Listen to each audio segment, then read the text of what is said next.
The next speaker is going to be Tyrone Stokes. He's the owner of Dope Spot Studio in Pomona. It's a safe space for artists to record, come and practice.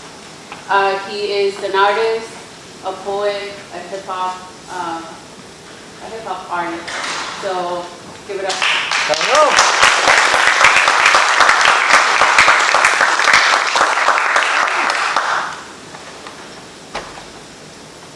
Yo, back at it again. My lyrical status transcends the illest of the insane, so let the madness begin. Listen in, I'm on a level you would have never thought possible. Considering the obstacles that your boy was subject to. Inducted into the statistic that the hood defines my existence. Come on, I beat the odds. And then I kept it pushing like a run-on sentence. And graduated from college, a flaw in the system. Because I wasn't supposed to make it, call it divine intervention. So like when I started writing, see, lyricism came easy, no tension, no need to mention. I create new verses like new inventions, so every line is patented all the way down to the diction. My mission is clear, new hip-hop is near, yo, listen. My work involves the dissecting of instruments to find lyrics that make sense for each incident. You see, my sentiments on hip-hop is I gotta provide substance rather than give you nothing, because my lyrics spits the spirits of listeners and I'm conscious of it. See, this is for the creative souls if you didn't know. For the ones who stay persistent in reaching their goals. The ones that know that there's more to life than wealth. And for people who advocate for something greater than themselves. For those who strive to be different when minds are independent. Who speak love in the words even if nobody is listening. For the ones who exude passion with every ounce of their being. Willing to stand alone and standing up for what they believe in. See, this is our life and there is no twice. So we grind now so we don't have to rely on the roll of the dice. We just make moves. Hope for the life we choose. Living to do what we love. Truly believing in what we do. While making the time to give back to others, because see, I'm just like you. So to my sisters and brothers, make sure you follow your dreams. Don't let anyone tell you different. And if you're shooting for the stars, your effort determines distance. Thank you. Yeah.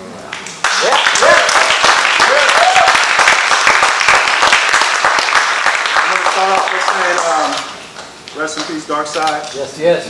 I don't have that much time, so I just wanted to quickly talk a little bit about why I'm here, how I got here.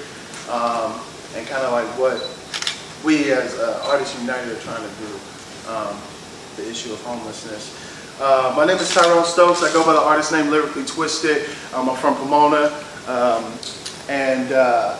I was, I guess, you know, one of the first things I want to say is I met Lee at an open mic in Pomona called Mike and Dim Lights. Been there for, what is that, 18 plus years. Shout out to Dan, he's also doing a lot with Mike and Dim Lights at Pomona. Be sure to look it up. And Lee was talking about Artists United and forming this thing, and I was very excited to want to be a part of it. Mainly because my purpose with music is to help people. It's to help people and create, inspire people to pretty much do the things that they love to do, be who they are, and chase their dreams.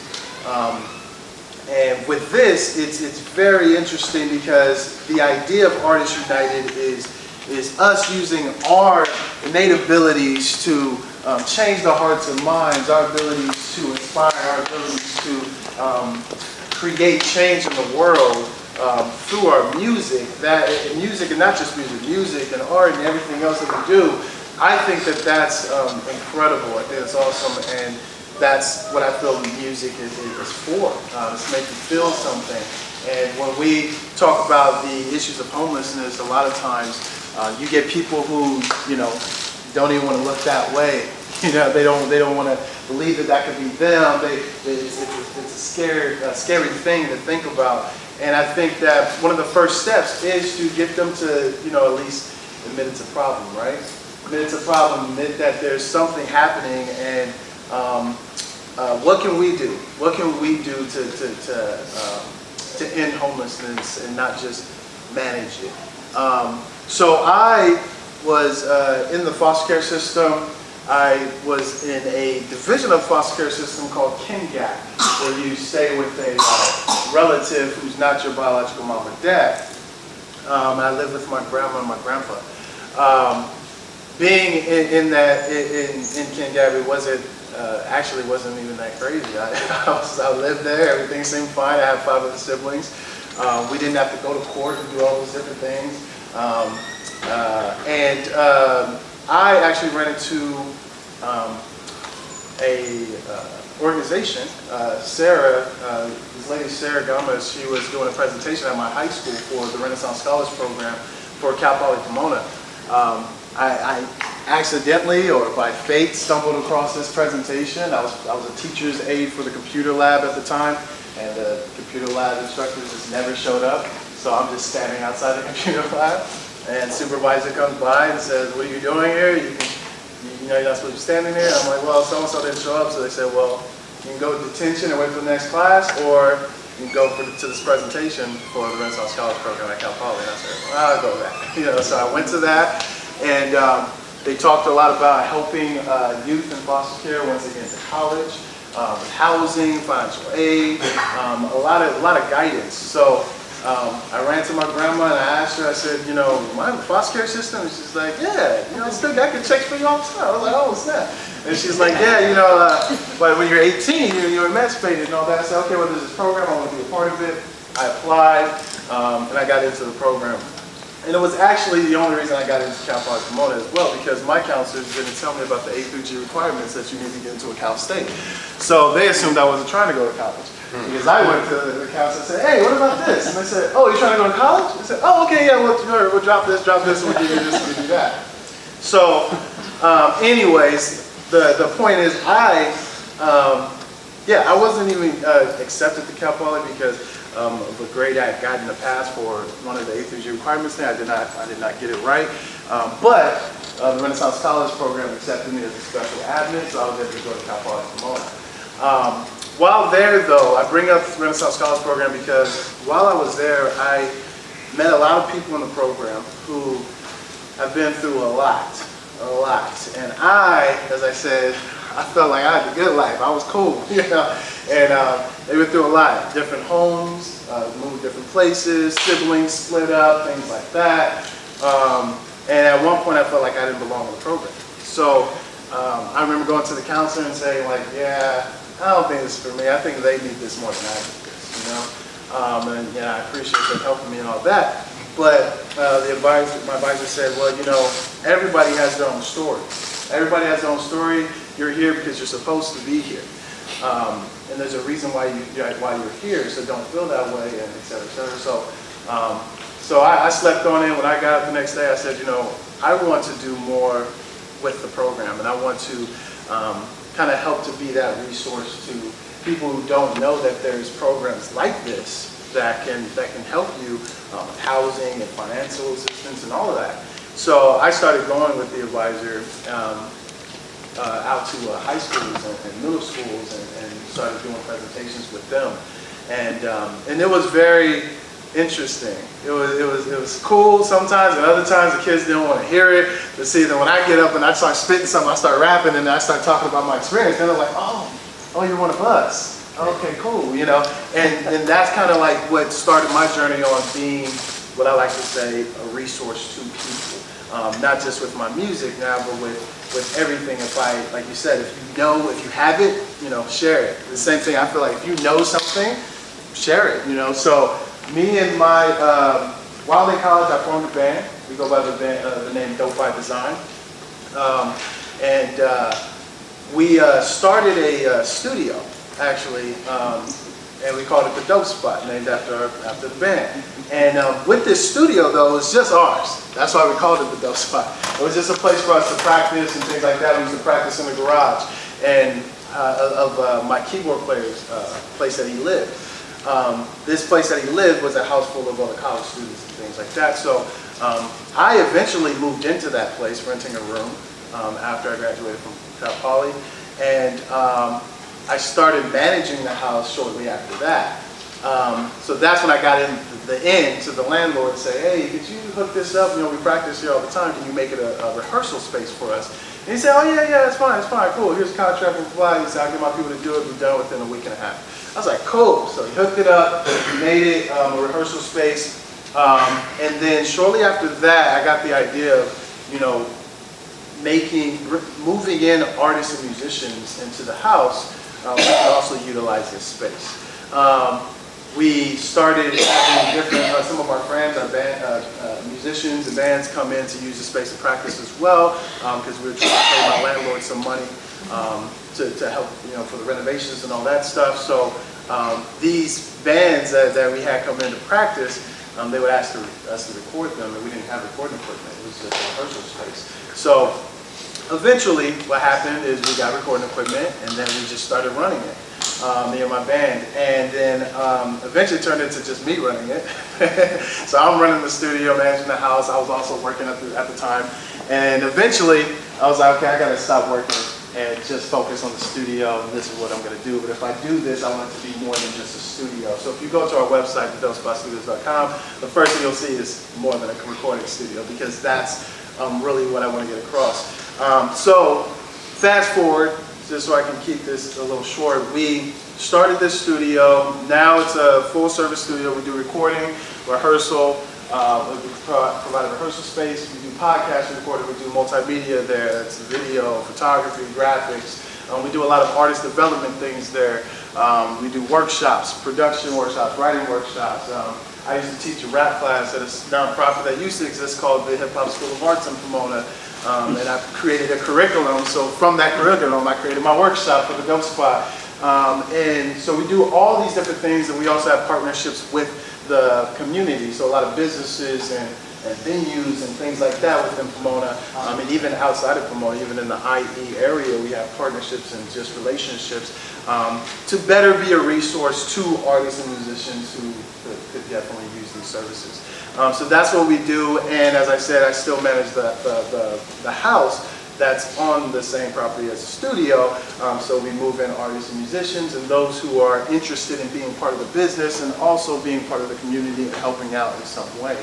So even with Artists United, things like that, when we throw events, for example, we may throw an event for Artists United, or we'll host one somewhere else, and we'll invite those who live at the house and those within our network and things like that.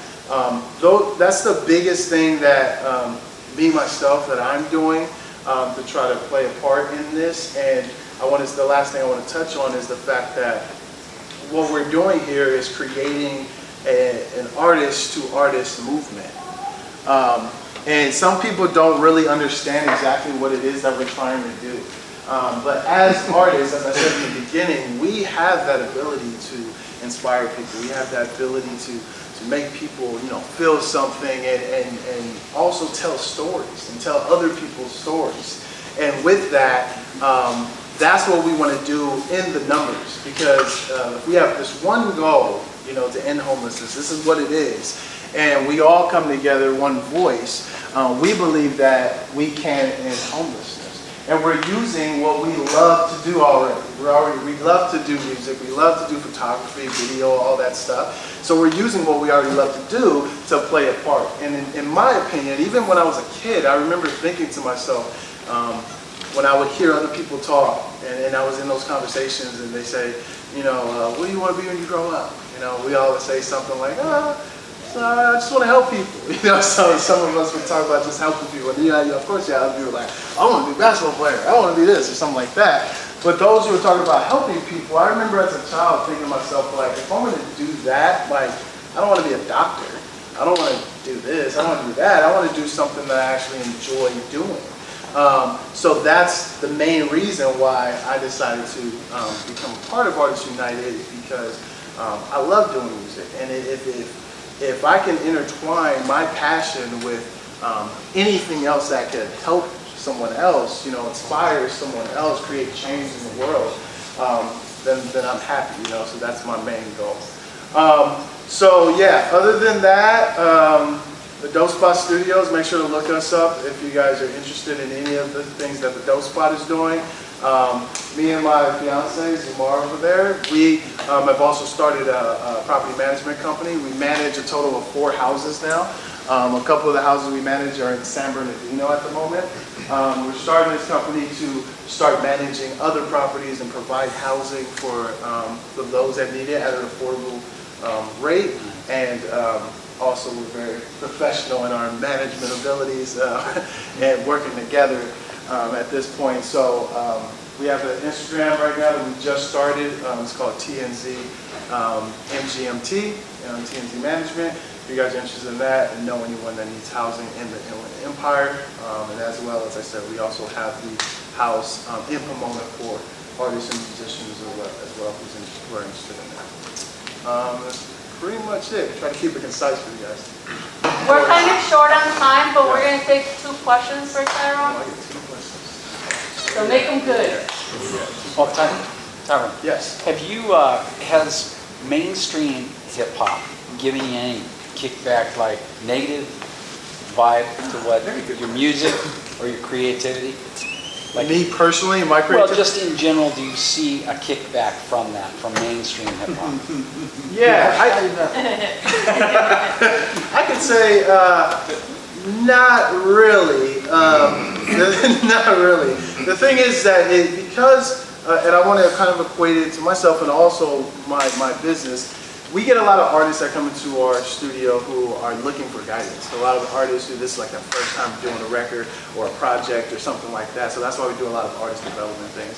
And they'll come in and they'll come with some music and they're like, oh yeah, you heard of so-and-so? Oh yeah, it's like, I kind of try to do something like so-and-so. And I'm like, okay, all right, that's cool, you know, do your thing or whatever. But the cool thing about it at my studio is that myself and I train my other engineers to kind of be the same way, is I give them a breakdown of certain elements that to help guide them to where they want to go.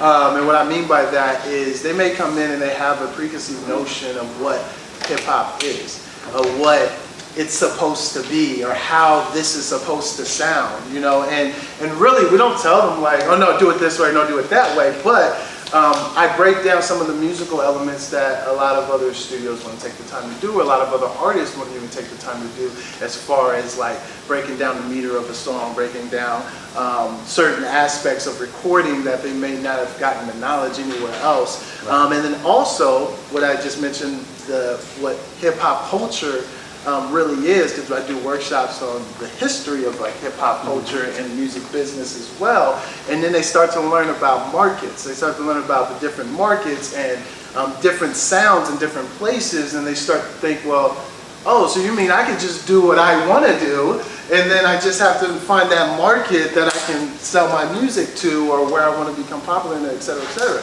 So there's a lot of different avenues, I would say, because the thing about it is the media will portray what they want you to believe hip-hop to be. Right. But the thing is that like, everyone has their own styles, everyone has their own experience, everyone has their own thing in the way that they do art. You know what I mean? So at the core of it, the peace, love, community, having fun, also consciousness, awareness of what's going on around you, that's always going to be the core of hip hop. And as long as people understand that, as long as I understand that, the people that come into my studio understand those little things, I think that there is no pushback, because there's no competition. Oh, you're doing art for you. You know what I mean? There's always going to be a market for that. Hopefully I answered your question. Yeah, you did. You have one more question? I have a